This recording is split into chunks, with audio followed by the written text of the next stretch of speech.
Hello and welcome to this week's episode of Bright on Buddhism. This week we will be continuing our reading and discussion of the Rolf W. Giebel translation of the Vajrasekhara Sutra. Remember that this title can be roughly translated as the Adamantine Pinnacle Sutra. Vajra means thunderbolt, but also refers to the quality of being diamond-like, like adamantine, and Sekhara means realization, achievement, or to summit, hence pinnacle. This title actually refers to several different texts, and the one that we'll be using is the one that is most influential in Chinese and Japanese Shingon Buddhism.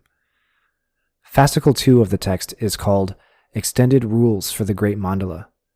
In the first part of this fascicle, we continue with the construction of the Diamond Realm Mandala. Just like last time, pay attention to the inspired verses, or the Udana, given by the various Buddhas, Bodhisattvas, and other figures who take their place in the mandala. In the next part of this fascicle, the construction of the mandala will have been completed, and we will be shown the initiation rites surrounding the mandala. We hope you enjoy.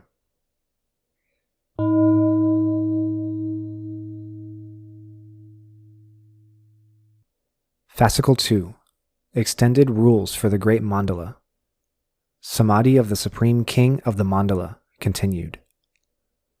Then the Lord again entered an adamantine samadhi, called Karma Empowerment, born of the Samaya of the great Bodhisattva Sarvatathagata Vishvakarman, all doer of all the Tathagatas. Whereupon there came forth from his heart the heart mantra of all the Tathagatas, called Samaya of Karma of all the Tathagatas, Vajrakarma, adamantine karma. As soon as it had come forth from the hearts of all the Tathagatas, he, the Lord Vajradhara, owing to full mastery in the Vajrasattva Samadhi, of knowledge of the equality of karma of all the Tathagatas, became karma light rays of all the Tathagatas. When they had appeared, all the realms of sentient beings were illuminated by these karma light rays of all the Tathagatas, and became the karma realm of all the Tathagatas. This karma realm of all the Tathagatas, in its entirety, entered the heart of the world-honored one, the Buddha Vairocana, where it condensed and became one, producing from the karma realm of all the Tathagatas the form of a karma vajra, a double or crossed vajra, in size such as to pervade the entire realm of empty space, which settled on the Buddha's palm. Then from this form of a karma vajra there appeared the figures of Tathagatas equal in number to the dust motes of all the world systems, and they performed the play of the supernatural powers of all the Buddhas, such as the karma of all the Tathagatas in all world systems. Then, owing to the performance of unlimited deeds of all the Tathagatas and the extreme firmness of the Vajrasattva Samadhi, they combined and became one, producing the figure of the great Bodhisattva and Mahasattva Sarvatathagata Vishvakarman, who settled in the heart of the world-honored one, the Buddha Vairocana, and uttered this inspired verse. How wonderful! I am all action of the Buddhas, great in quantity and infallible. Setting in motion adamantine action, I effortlessly perform the Buddha's beneficial activity. Then the figure of the great Bodhisattva, Sarvatathagata Vishvakarman, descended from the heart of the world-honored one and took up his place on a lunar disk in front of all the Tathagatas, where he again requested instructions.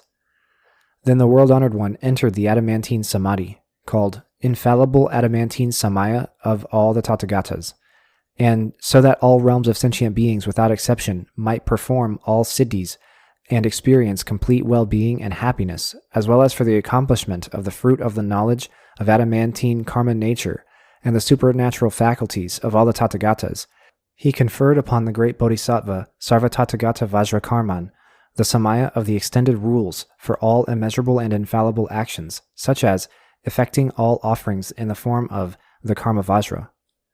When he had made him the wheel-turning king of karma of all the Tathagatas by means of the consecration of all the Tathagatas, he placed the karma vajra in both his hands, whereupon all the Tathagatas consecrated him with an adamantine name, calling him Vajravishva, adamantine all, Vajravishva. Then the Bodhisattva and Mahasattva Vajravishva, placing the karma vajra on his heart, established all the Tathagatas in the state of the equality of karma and uttered this inspired verse. This is that of all Buddhas which performs manifold superior action. Given in the palm of my hand, action is placed upon action. Then the Lord again entered an adamantine samadhi, called Karma Empowerment, born of the Samaya of the great Bodhisattva and Mahasattva Duryodhana Virya, invincible energy. Whereupon there came forth from his heart the heart mantra of all the Tathagatas, called Samaya of protection of all the Tathagatas, Vajrasekhara, adamantine protection.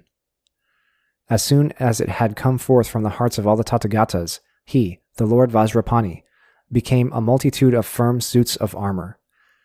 When they had appeared, they entered the heart of the world-honored one, the Buddha Vairocana, where they combined and became one, producing the form of a great adamantine suit of armor, which settled on the Buddha's palm. From this form of an adamantine suit of armor there appeared the figures of Tathagatas equal in number to the dust motes of all world systems, and they performed the play of the supernatural powers of all Buddhas, such as the deeds of the extended rules for the protection of all the Tathagatas. Then, owing to their invincible energy and the extreme firmness of the Vajrasattva Samadhi, they combined and became one, producing the figure of the great Bodhisattva Duryodhana Virya, who settled in the heart of the world-honored one, the Buddha Vairocana, and uttered this inspired verse. How wonderful! The armor of energy, I am the firm one among the firm. Because of my firmness, I become the adamantine superior body for those without a body.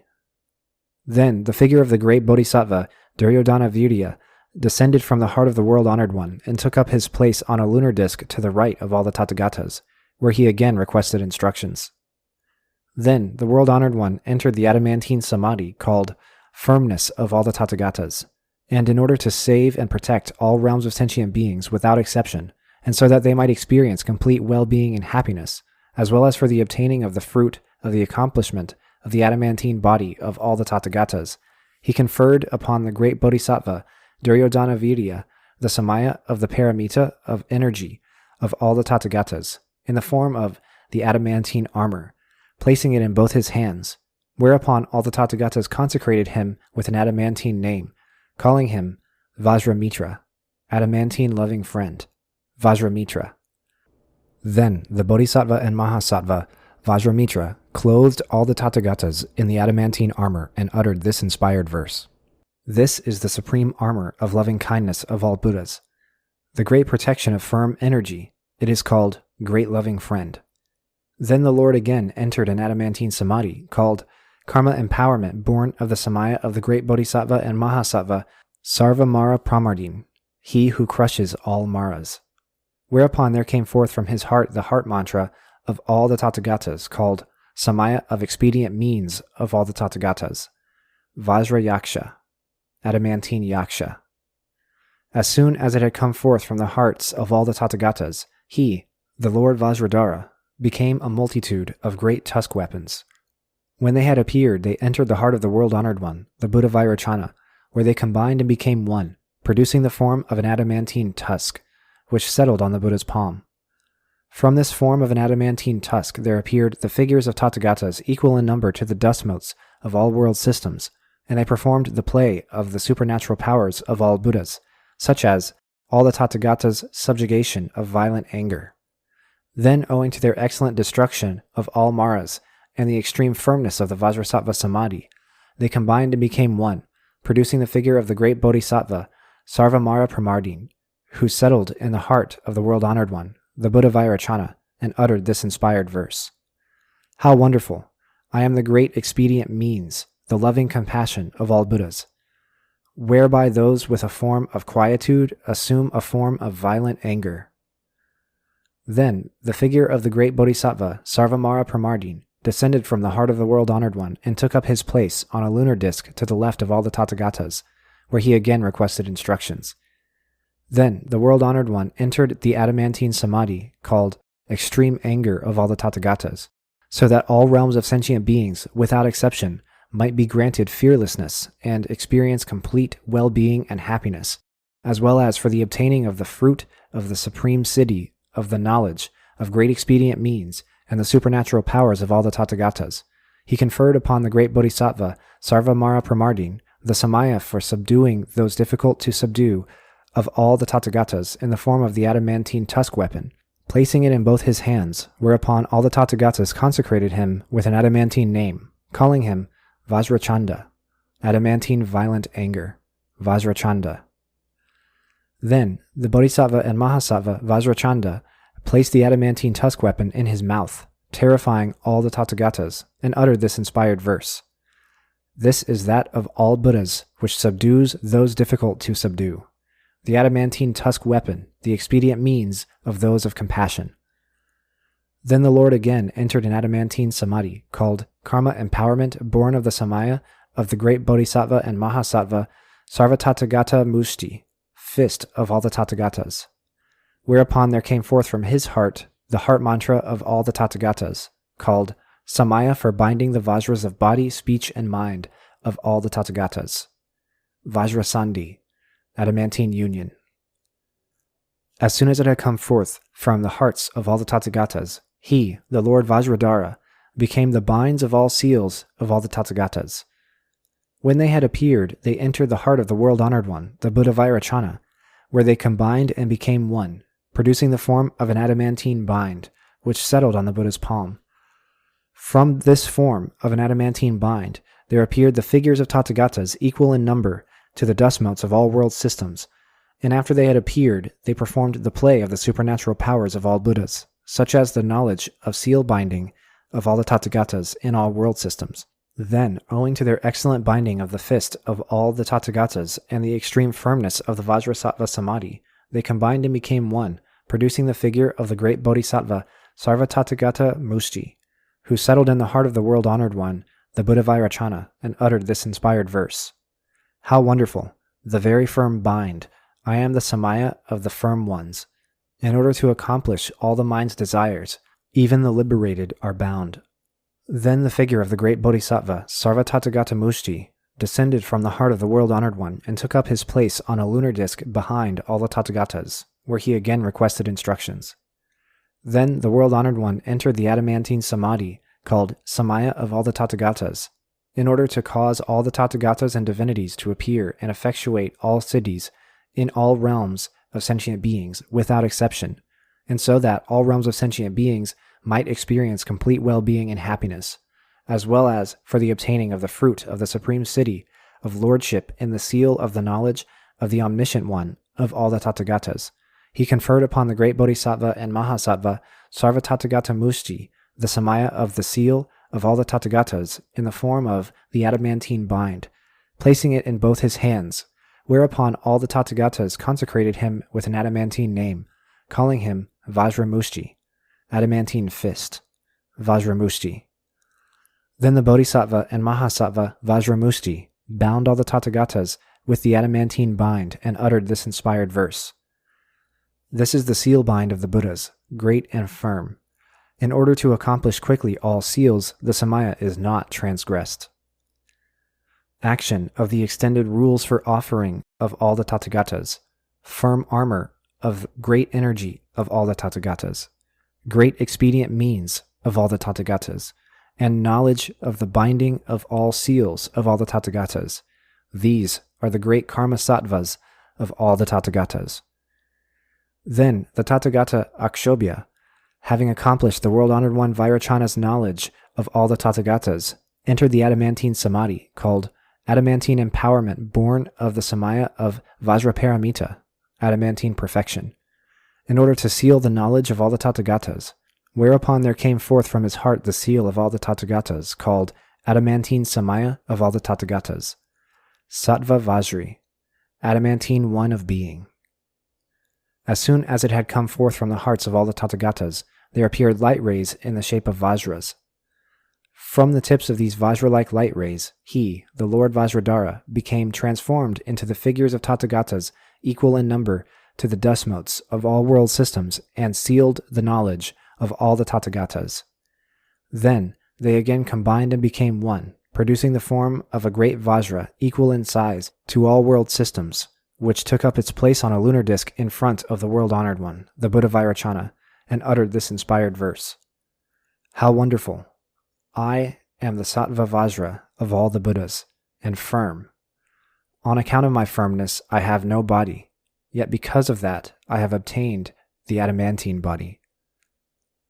Then the world-honored one, the Tathagata Ratnasambhava, entered the adamantine samadhi called adamantine empowerment of the gem born of the Samaya of Ratnaparamita, gem perfection, in order to seal the world-honored one Vairocana's knowledge of all the Tathagatas, whereupon there came forth from his heart his own seal, called adamantine gem Samaya, Ratna Vajri, adamantine one of the gem. As soon as it had come forth from the hearts of all the Tathagatas, there appeared light rays in the shape of gems. From these gem-like light rays, he, the Lord Vajradhara, became transformed into the figures of Tathagatas equal in number to the dust motes of all world systems, and sealed the knowledge of all the Tathagatas. Then they again combined and became one, producing the form of a great adamantine gem equal in size to all world systems, which took up its place on a lunar disk to the right of the world-honored one, the Buddha Vajrachana, and uttered this inspired verse. How wonderful! I am called the gem Vajra of all Buddhas. For the multitude of seals I represent the firm guiding principle of consecration. Then the world-honored one, the Tathagata Lokeshvara Raja, entered the adamantine samadhi called adamantine empowerment of the Dharma born of the Samaya of Dharma Paramita, Dharma perfection, in order to seal the world-honored one Vairachana's knowledge of all the Tathagatas, whereupon there came forth from his heart his own seal, called Dharma Samaya, Dharma Vajri, adamantine one of the Dharma. As soon as it had come forth from the hearts of all the Tathagatas, there appeared light rays in the shape of lotus flowers. From these lotus flower-like light rays, he, the Lord Vajradhara, became transformed into the figures of Tathagatas equal in number to the dust motes of all world systems, and sealed the knowledge of all the Tathagatas. Then they again combined and became one, producing the form of a great adamantine lotus flower equal in size to all world systems, which took up its place on a lunar disk behind the world-honored one, the Buddha Vajrachana, and uttered this inspired verse. How wonderful! I am the Dharma Vajra of all Buddhas, and pure. Being pure by nature, I render even covetous passion taintless. Then the world-honored one, the Tathagata Amoghasiddhi, entered the adamantine samadhi called adamantine empowerment born of the Samaya of Sarvaparamita, all perfection, in order to seal the world-honored one Vairachana's knowledge of all the Tathagatas, whereupon there came forth from his heart his own seal, called Karma Samaya of all the Tathagatas, Karma Vajri, adamantine one of action. As soon as it had come forth from the hearts of all the Tathagatas, there appeared light rays in the shape of all Karman. From these all Karman-like light rays of all the Tathagatas, he, the Lord Vajradhara, became transformed into the figures of Tathagatas equal in number to the dust motes of all world systems, and universally sealed the knowledge of all the Tathagatas. Then they again combined and became one, producing the form of a great Karma Vajra, equal in size to all world systems, and facing all directions, which took up its place on a lunar disk to the left of the world-honored one, the Buddha Vajrachana, and uttered this inspired verse. How wonderful! I am the action Vajra of all Buddhas, and many. For although one, I am skilled at performing deeds in all Buddha realms. Samaya of the knowledge of all the Tathagatas, great consecration, adamantine Dharma nature, and all offering.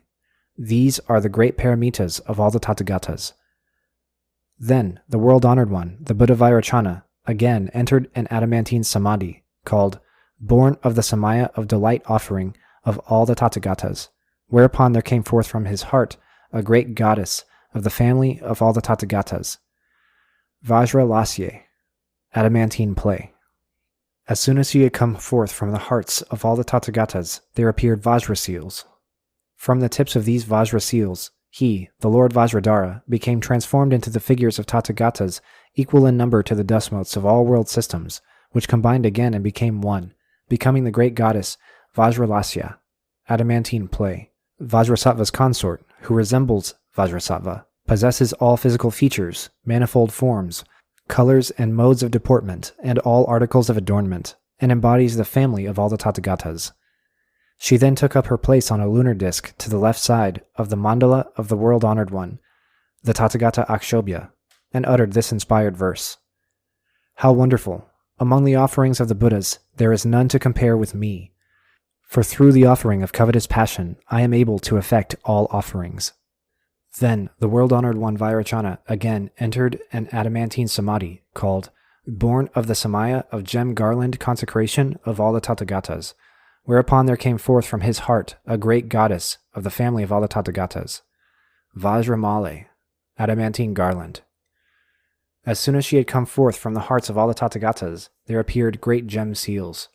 From the tips of these great gem seals, he, the Lord Vajradhara, became transformed into figures of Tathagatas equal in number to the dust motes of all world systems, which combined again and became one, becoming the great goddess Vajramala, adamantine garland, who took up her place on a lunar disk to the left side of the mandala of the world-honored one, the Tathagata Ratnasambhava, and uttered this inspired verse. How wonderful! I am incomparable, celebrated as the gem offering. For those who receive my offering have command over supreme kingship of the three realms.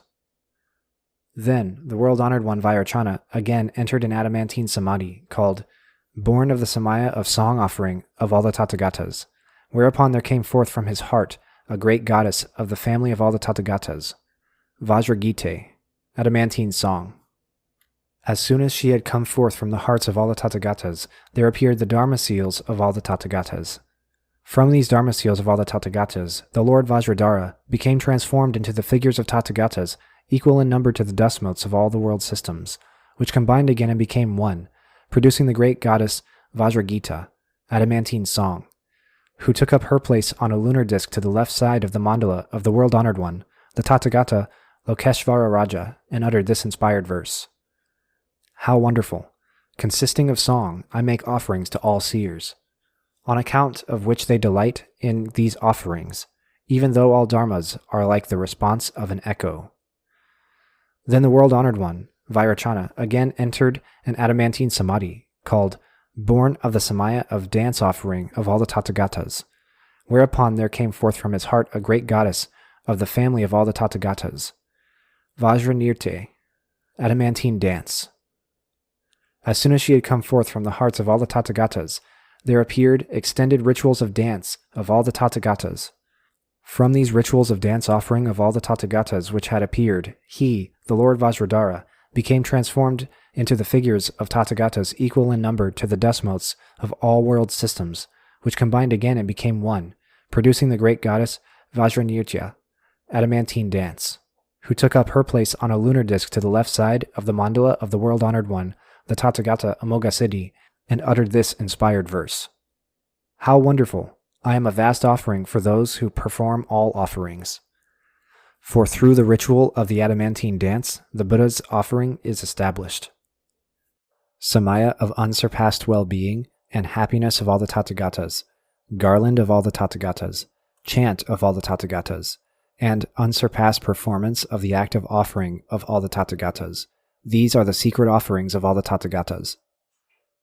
Then the world-honored one, the Tathagata Akshobhya, entered the adamantine samadhi called Born of the Samaya for causing joy of all the Tathagatas, in response to the offering of the Tathagata Vajrachana, whereupon there came forth from his heart the maid-servant of all the Tathagatas, Vajradupe, adamantine incense. As soon as she had come forth from the hearts of all the Tathagatas, he, the Lord Vajradhara, became a diverse array of clouds of incense offering, pervading the entire adamantine realm. When it had appeared, there came forth from this sea of clouds of incense offerings the figures of Tathagatas equal in number to the dust motes of all the world systems, which combined again and became one, becoming the figure of the goddess Vajradupa, adamantine incense, who took up her place on a lunar disk in a corner to the left of the world-honored one's pavilion, with a pinnacle made of Vajras and Mani gems, and uttered this inspired verse. How wonderful! I am the great offering, possessed of joy and graceful. Through the entry of the sattva, enlightenment is quickly realized. Then the world-honored one, the Tathagata Ratnasambhava, entered the adamantine samadhi called Born of the Samaya of Gem Adornment Offering, in response to the offering of the Tathagata Vajrachana, whereupon there came forth from his heart the great goddess and portress of all the Tathagatas, Vajrapushpe, adamantine flower. As soon as she had come forth from the hearts of all the Tathagatas, he, the Lord Vajradhara, became an array of offerings of all flowers, pervading the entire realm of empty space. When it had appeared, there came forth from this array of offerings of all flowers the figures of Tathagatas equal in number to the dust motes of all world systems. When they had appeared, they combined again and became one, assuming the form of the goddess Vajrapushpa, adamantine flower, who took up her place on a lunar disk in a corner to the left of the Tathagata's pavilion, with a pinnacle made of Vajras and Mani gems, and uttered this inspired verse. How wonderful! I am the flower offering, able to perform all adornment. For the Tathagata's gem nature is quickly obtained through offering. Then the world-honored one, the Tathagata Lokeshvara Raja, entered the adamantine samadhi called Born of the Samaya of Light offering of all the Tathagatas, in response to the offering of the world-honored one Vairocana, whereupon there came forth from his heart the female messenger of all the Tathagatas, Vajraloke, adamantine lamp. As soon as she had come forth from the hearts of all the Tathagatas, he, the Lord Vajradhara, appeared as an array of offerings of all light realms, pervading the Dharma realm in its entirety. From these decorative articles of all light realms there came forth the figures of Tathagatas equal in number to the dust motes of all world systems. When they had appeared, they combined again and became one, becoming the figure of the goddess Vajraloka, adamantine light, who took up her place on a lunar disk in a corner to the left of the world-honored one's pavilion, with a pinnacle made of Vajras and Mani gems, and uttered this inspired verse. How wonderful! I am the vast offering of lamps, and graceful. Being quickly endowed with light, the eyes of all Buddhas are obtained. Then the world-honored one, the Tathagata Amoghasiddhi, entered the adamantine samadhi called Born of the Samaya of Unjuant offering of all the Tathagatas, in response to the offering of the Tathagata Vairocana, whereupon there came forth from his heart the maidservant of all the Tathagatas, Vajragande, adamantine unguent.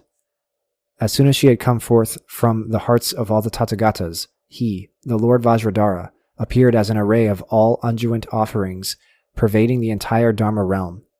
From this array of all unguent offerings there came forth the figures of Tathagatas equal in number to the dust motes of all world systems. When they had appeared, they combined again and became one, becoming the figure of the goddess Vajraganda, adamantine unguent, who took up her place on a lunar disk in a corner to the left of the world-honored one's pavilion, with a pinnacle made of Vajras and Mani gems, and uttered this inspired verse. How wonderful! The unguent offering, I am refined and pleasing to the mind, for the Tathagata's perfume is thereby bestowed upon the whole body. Entry of knowledge of all the Tathagatas, Samaya of the factors of great enlightenment, light of all the Tathagatas, and unguent of morality, meditation, wisdom, liberation, and knowledge and vision of liberation. These are the executresses of instructions of all the Tathagatas. Then the world-honored one, the Tathagata Vairocana, again entered an adamantine samadhi called Sattva born of the Samaya hook of all the Tathagatas, whereupon there came forth from his heart the master of the multitude of all seals of all the Tathagatas, Vajrankusa, adamantine hook. As soon as he had come forth from the hearts of all the Tathagatas, he, the Lord Vajradhara, appeared as multitudes of all seals of all the Tathagatas. From these multitudes of all seals of all the Tathagatas there came forth the figures of Tathagatas equal in number to the dust motes of all world systems, which combined again and became one, becoming the figure of the great Bodhisattva Vajrankusa, adamantine hook, who took up his place on a lunar disk in the middle of the Vajra gate of the world-honored one's pavilion, with a pinnacle made of Vajras and Mani gems, and, summoning by hook the Samayas of all the Tathagatas, uttered this inspired verse. How wonderful! The hook vow of all Buddhas, I am firm. For those whom I universally summon by hook assemble all mandalas. Then the world-honored one again entered the adamantine samadhi called Born of the Samaya of the Mahasattva induction, Pravesha, into the Samaya of all the Tathagatas, whereupon there came forth from his heart the porter of seal entry of all the Tathagatas, Vajrapasha, adamantine noose. As soon as he had come forth from the hearts of all the Tathagatas, he, the Lord Vajradhara, appeared as multitudes of seals for induction into the Samaya of all the Tathagatas. From these multitudes of seals for induction into the Samaya of all the Tathagatas, there came forth the figures of Tathagatas equal in number to the dust motes of all world systems, which combined again and became one, becoming the figure of the great Bodhisattva Vajrapasha, adamantine noose, who took up his place on a lunar disk within the gem gate of the world-honored one's pavilion, with a pinnacle made of Vajras and Mani gems, and, inducting all the Tathagatas, uttered this inspired verse. How wonderful! I am the firm adamantine noose of all Buddhas. Even those who have entered all dust motes, these I again induct. Then the world-honored one again entered an adamantine samadhi called Born of the Samaya of the Great Sattva Chain, Sphota, of the Samaya of all the Tathagatas. Whereupon there came forth from his heart the messenger of all the Tathagatas, called Bind of the Samaya of all the Tathagatas, Vajrasekhara, adamantine chain. As soon as he had come forth from the hearts of all the Tathagatas, he, the Lord Vajradhara, appeared as multitudes of seals for binding the Samaya of all the Tathagatas. When they had come forth, there appeared from these multitudes of seals for binding the Samaya of all the Tathagatas the figures of Tathagatas equal in number to the dust motes of all world systems, which combined again and became one, becoming the figure of the great Bodhisattva Vajrasekhara, adamantine chain, who took up his place on a lunar disk in the middle of the Dharma gate of the World-Honored One's pavilion, with a pinnacle made of Vajras and Mani gems, and binding all the Tathagatas, uttered this inspired verse. How wonderful! I am the great and firm adamantine chain of all Buddhas. I cause those liberated from all bonds to be bound for the wheel of sentient beings. Then the World-Honored One again entered an adamantine samadhi, called Born of the Samaya of the great Bodhisattva Entry, Avesha, of all the Tathagatas, whereupon there came forth from his heart the servant of all seals of all the Tathagatas, Vajravesha, adamantine entry. As soon as he had come forth from the hearts of all the Tathagatas, he, the Lord Vajradhara, became the masters of seals of all the Tathagatas. When they had come forth, there appeared from these masters of seals of all the Tathagatas the figures of Tathagatas equal in number to the dust motes of all world systems, which combined again and became one, becoming the figure of the great Bodhisattva Vajravesha, adamantine entry, who took up his place on a lunar disk in the middle of the Karma gate of the World-Honored One's pavilion, with a pinnacle made of Vajras and Mani gems, and, causing all the Tathagatas to enter, uttered this inspired verse. How wonderful! I am the firm adamantine entry of all Buddhas. I become Lord over all, and then again I also become a servant. Hook summoning of the Samaya of all the Tathagatas, induction, bind, and subduing. These are the executants of instructions of all the Tathagatas.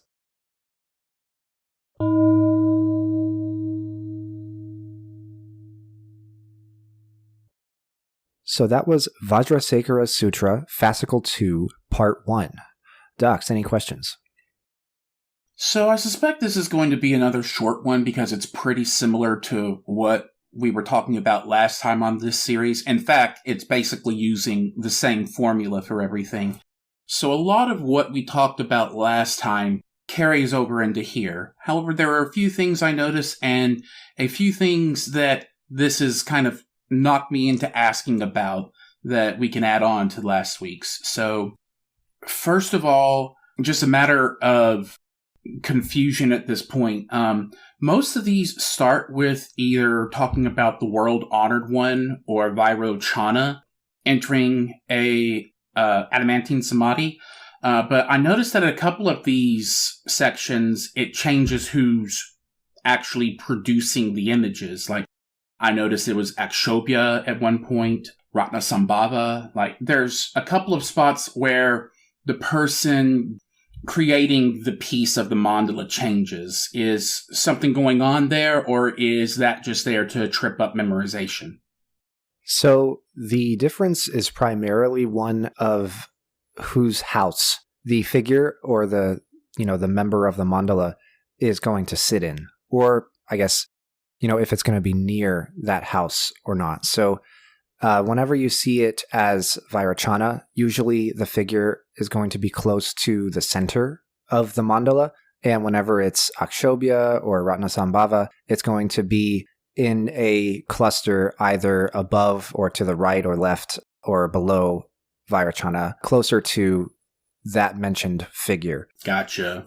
And that just has to do with like the process by which that figure sort of gets entered into the mandala, whether it's through a process of their turning into a weapon or turning into an inanimate object or turning into a woman goddess, as we see happen in this section. So it all depends on who's around.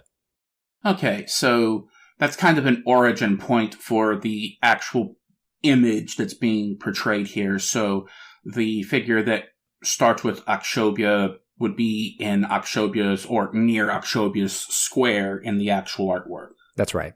Okay. So you mentioned it already, so we'll go and talk about it here.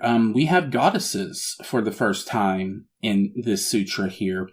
And I note that they are all pointing to a stereotypically feminine aspect of the universe. So, like, we have this first one being adamantine play. And actually, while I'm here, when we say play, are we talking about, like, kids playing with each other? Or are we talking about, like, a drama, a play that actors are putting on here? We're talking about children's play. Gotcha. Okay. So, we start with going through the goddesses. We have adamantine play, adamantine garland, adamantine song. These are items that even today, however many hundreds of years and continents away, still are things that I associate as being stereotypically feminine. So I guess there's a commonality that has endured for this long, I suppose. Yeah, these are names of things that historically in both Hinduism and in Buddhism were offered by women at altars of worship. So the dance and the play, those things are different. We can talk about those a little bit separately, but garland and flower, and there was one other you mentioned that is escaping me right now, but lamp, unguent. Yes, lamp. And unguent, for those who don't know, is kind of like a very strongly smelling salve. It's like a cream or a paste that's used almost like an ointment whenever somebody has an injury or is healing, has a wound, something like that. So this is all stuff that is typically offered by women at an altar, whether it's to a Hindu deity in the context of when this came out or to a Buddha. And the reason why that's stuff that typically women offered is because in the Brahmanical traditions that predate Buddhism, that's sort of all stuff that's associated with the goddess, Mahadevi. In Hinduism, all of the goddesses, all of femininity is sort of encapsulated by one single deity named Mahadevi, or just Devi, the goddess. And she represents all things feminine, and this includes motherhood, this includes being a wife, this includes sexual power, and this also includes these very rageful, protective, motherly beings, which is very interesting. There's a manifestation of Mahadevi called Durga, who is very, very scary and vicious. She's got all these weapons, and she's very rageful, and it's very interesting stuff, but all of these different offerings are sort of under the umbrella of what in the culture would be regarded as being part of the divine feminine. As for play and dance, whenever you see these things involved here, that's not really an offering so much like you would leave at an altar. You can't leave play at an altar. You can't leave dance at an altar. But typically, by this point, when this had sort of come together, this sutra, there had been traditions beginning of doing Buddhist dances at festivals, like religiously oriented dances, which sort of, they're kind of an offering, they're kind of a religious activity, but they're also not, if that makes sense. If you ever get the chance and you want to learn more about this sort of dancing, there's dancing in Japanese called Butto, B-U-T-T-O, and that's a long O. That can also be spelled B-U-T long O, sometimes rendered in English as B-U-T-O-H. Butto dancing is almost kind of similar to what's going on here. It's very fascinating to watch, and the meaning is very complicated. And it's not really my specialty, but I do know that it exists, and I can point you to it. So that's why you would see dance there. And then play is associated with motherhood and children play and mothers raise children. It's kind of pigeonholing women into a parent role, which is not perfect, but it's what we got. I mean, the world worked like that when this was written, I suspect. So it's unfortunate, but just like all the other stuff, like there's not going to be a religion, especially a religion this old, that is going to completely comply with modern morality. So, like we've mentioned this before, that's when you gotta kind of observe and then go, well, that's unfortunate. As this was coming up, I was thinking like somebody who comes with this without the context you just gave me and who has stronger opinions on femininity than I do would have some really sharp conclusions from what is being portrayed as feminine here. But with the context, that's just how it runs up. So let's see. There were a couple of other things I wanted to talk about. Let me bring up my notes.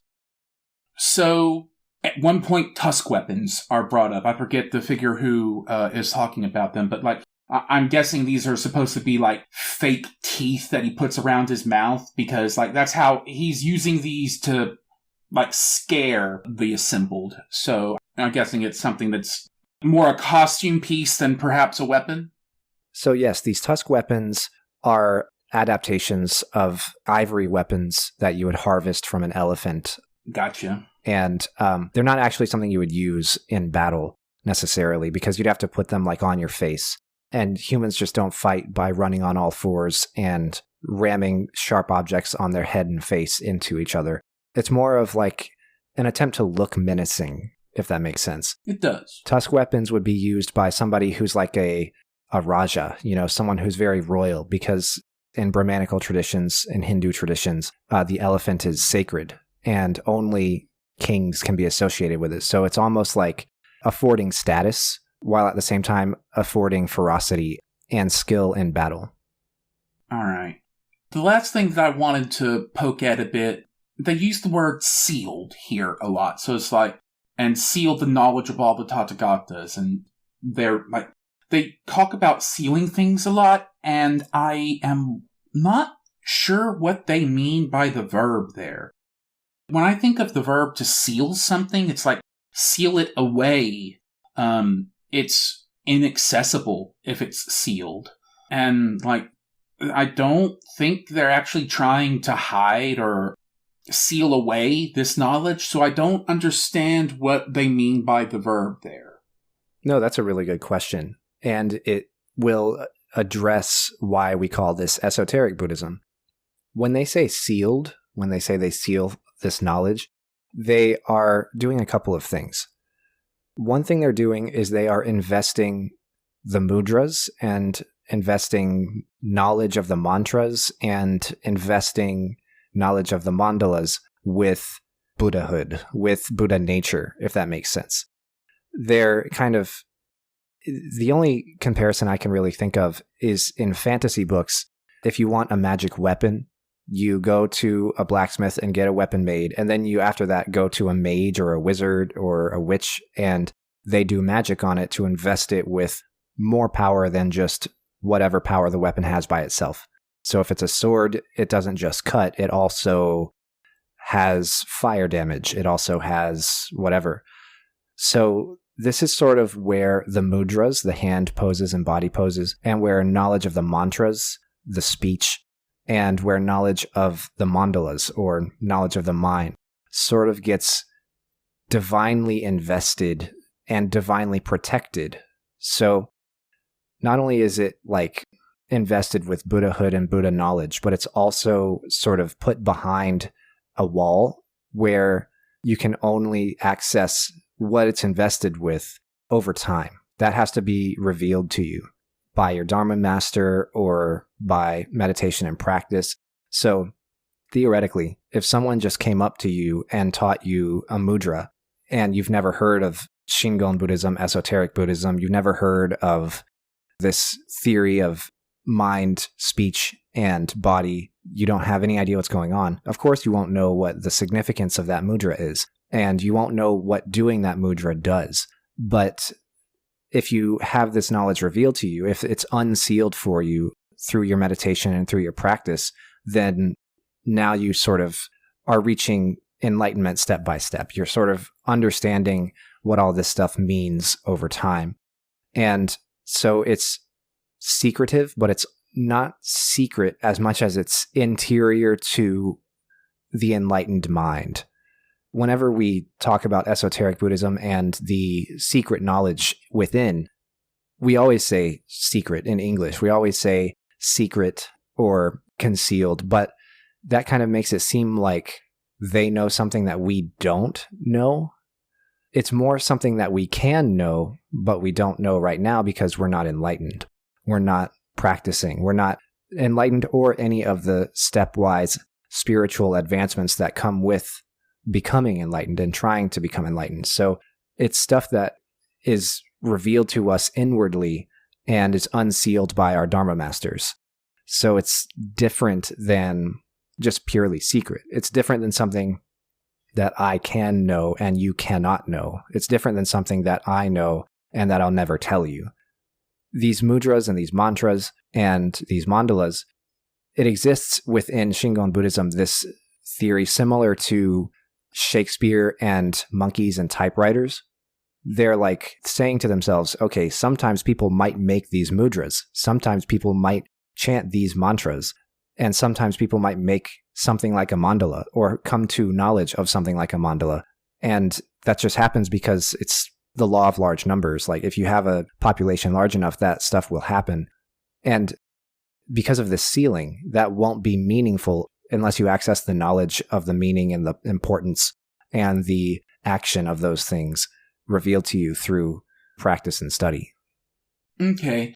That's just a hard word to translate then, because I said the word sealed, and then you spent the last couple of minutes explaining what's actually happening here. There's not really a word for that we can use in English that will encapsulate all that. So that's a spot where the localizer just has a hard job, I guess. I think so. And I've also seen a translation where they say stored, where they've stored the knowledge of all the Tathagatas. And that is okay. I think that both sealed and stored are both sort of, they have their own weaknesses, but ultimately they're roughly equal in quality. When it's stored, it does imply that it's something that can be gotten back out. Whenever you store your Christmas decorations, you get them back out eventually.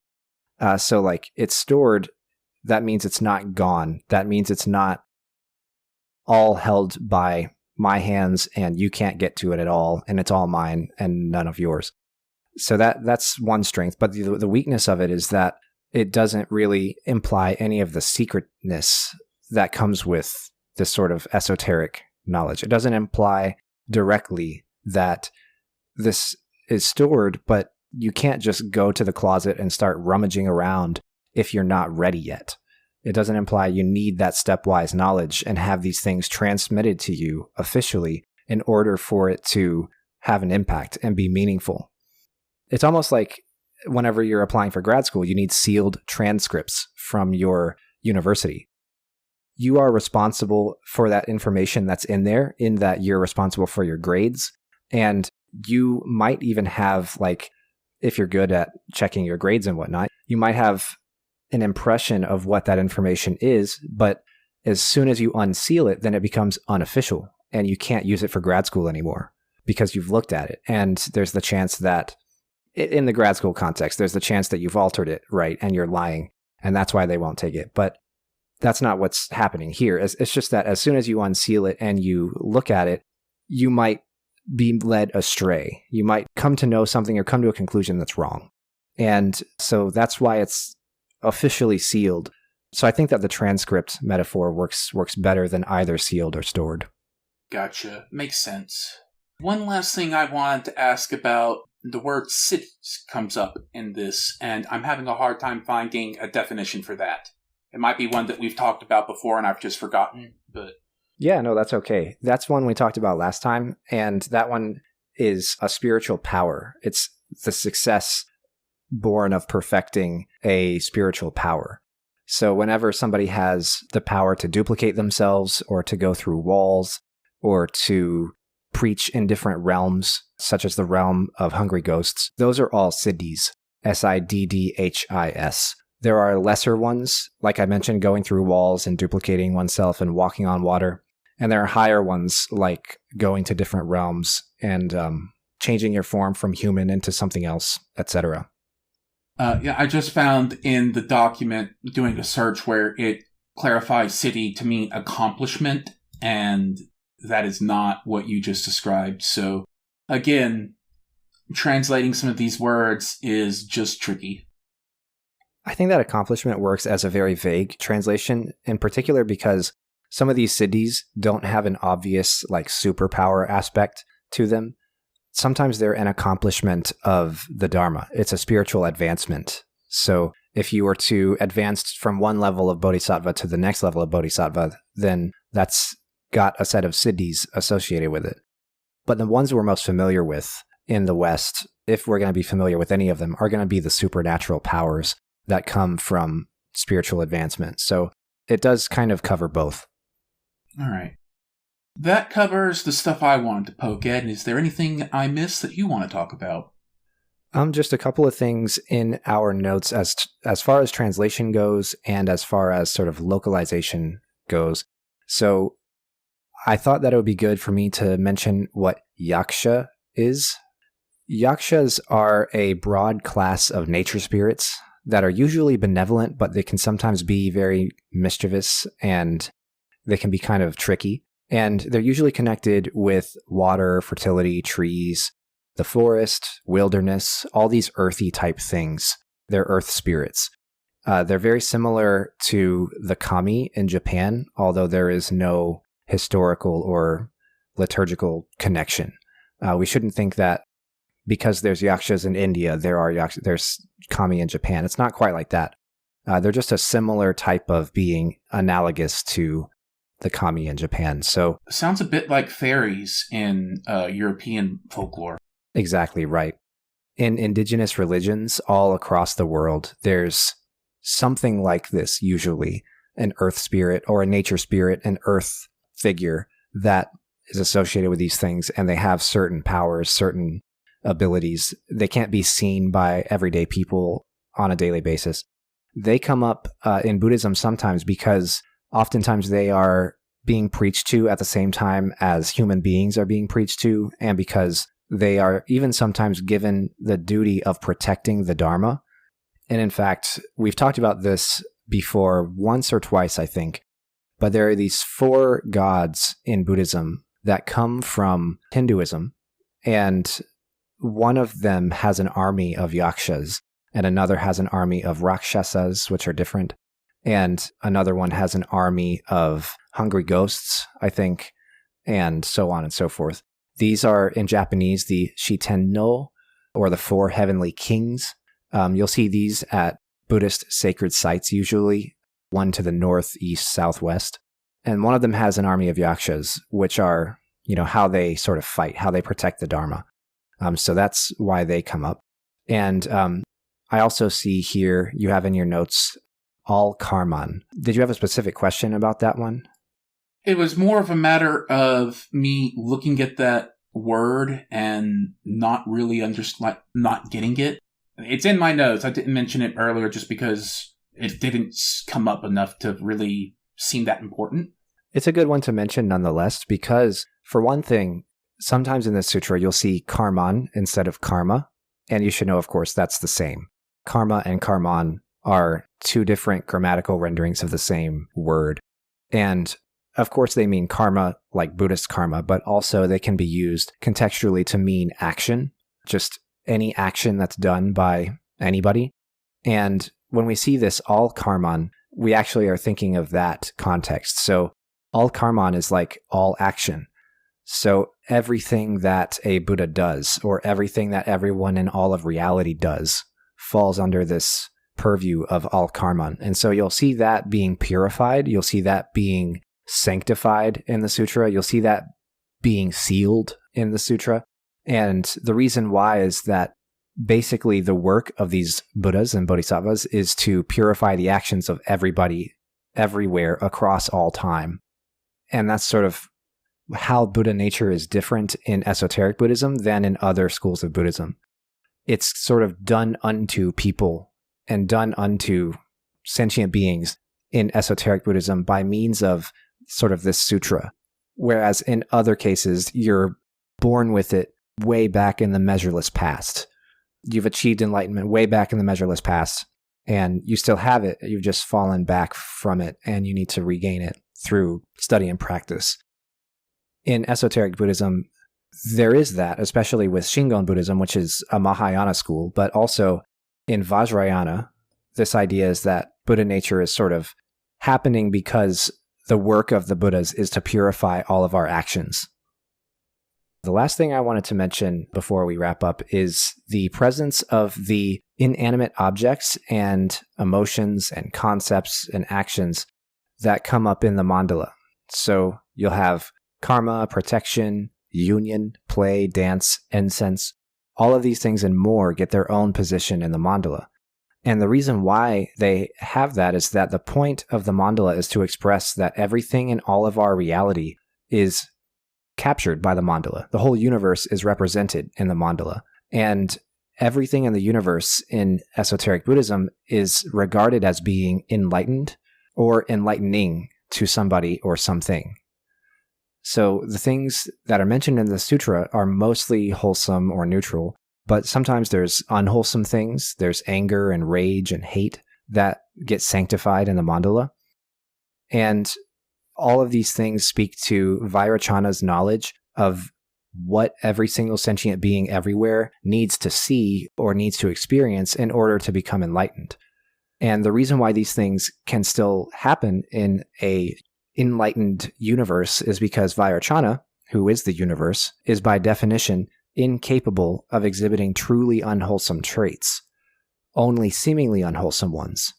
So even though the whole universe is Vairocana, even though rage, anger, hate, violence still happen in this universe, the reason why that's permissible and is not incongruent with the universal wholesomeness or the universal goodness of Vairocana is because it's argued to be not truly unwholesome. It's argued to be a skillful means for teaching. And so all of these unwholesome things that happen are seen to have a wholesome aspect. This is something that we see again over and over again in the Vimalakirti Sutra and the Lotus Sutra, where things that are on the surface really bad do have the potential to be really good. And that idea kind of gets taken and ran with in East Asian Mahayana. So I just want to point out that's why those are there. And that's sort of the meaning behind their position in the mandala, is that even violence has the potential to enlighten somebody just as much as an image of purity or perfection has the potential to do so. So that wraps up today's discussion. Thank you for joining us for Vajrasekhara Fascicle 2 Part 1. Join us next time for Vajrasekhara Fascicle 2 Part 2. Thank you very much for listening, and we'll see you next time. Thank you for listening. See you next time. My name is Nick Bright, scholar of East Asian religions and voice of hearer. And I'm Dox, editor, question asker, and voice of hermit. And this has meant Bright on Buddhism. Thank you for listening. If you like our podcast, or if you have a question you'd like us to discuss, we'd love to hear from you. Please consider leaving a comment or review, subscribing, or joining us on social media. Email us at bright.on.buddhism@gmail.com or find us on Mastodon at brightbuddhism@mstdn.party. As always, citations and resources for this episode can be found in the show notes. Thank you.